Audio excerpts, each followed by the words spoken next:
पूर्णपणे बेकायदेशीर, घटनाबाह्य आणि राजकीय सूडबुद्धीने केलेली अटक आहे। ज्या प्रकारचे निवडणूक रोखे घोटाळा भारतीय जनता पक्षावर शेकलेला आहे, हजारो कोटी रुपये खंडणीच्या माध्यमातून, हप्ता वसुलीच्या माध्यमातून, दहशतीच्या माध्यमातून गोळा केले गुन्हेगारांकडून, इतकंच कशाला तुम्ही भारतीय जनता पार्टी स्वतःला हिंदुत्ववादी समझते, गोवंश हत्या बंदी के लिए बहुत बड़ा आंदोलन किया,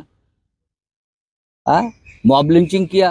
किसी के पास अगर कोई बीफ मिलता है या और कुछ मिलता है, मीट मिलता है, तो ये गाय का मांस है, अपने लोगों को मार दिया, मॉब लिंचिंग किया। लेकिन भारतीय जनता पार्टी ये जो स्लॉटर हाउसेस है जहां गाय को काटा जाता है, एक्सपोर्ट करते हैं गाय का मांस, बीफ, उनसे भी चंदा लिया है। ये आपका हिंदुत्व है। आप लोगों को गुमराह करते थे, कर रहे हो, लेकिन आपके खाते में जो पैसा गया है ये इन लोगों से भी गया है। सामने आइए और बताइए कौन सी कंपनी है, तो मैं बताता हूँ आपको। दूसरी बात, लिकर घोटाला, जिसकी वजह से बहुत से लोग जेल में चले गए, तुरुंगात गेलेले आहेत।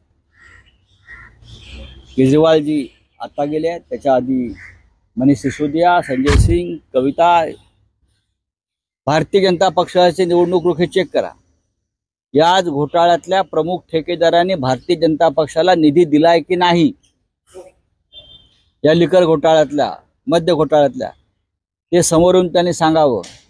मग प्रोसीड ऑफ क्राईमचा मनी PMLA ॲक्ट नुसार जर तुमच्या खात्यात गेला असेल तर सगळ्यात आधी मनी लॉन्ड्रिंगचा खटला तुमच्या भारतीय जनता पार्टीच्या अध्यक्षांवर व्हायला पाहिजे पुन्हा, आणि मग इतरांवर व्हायला पाहिजे।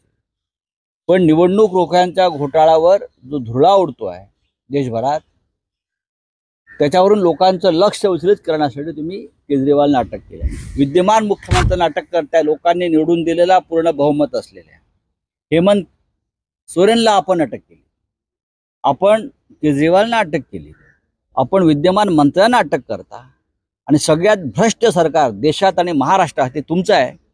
आणि ज्यांना अटक केली पाहिजे त्यांना तुम्ही मंत्री करता, उपमुख्यमंत्री करता, ज्यांना तुरुंगात जामिनावर सुटलेले आहेत PMLA ॲक्टमध्ये, त्यांना तुम्ही केंद्रात आणि महाराष्ट्रात मंत्री करता, आणि आमच्या विरोधी पक्षाच्या लोकांना अटक करता। याला हुकुमशाही म्हणतात, आणि त्याच हुकुमशाही विरुद्ध आम्ही लढतो।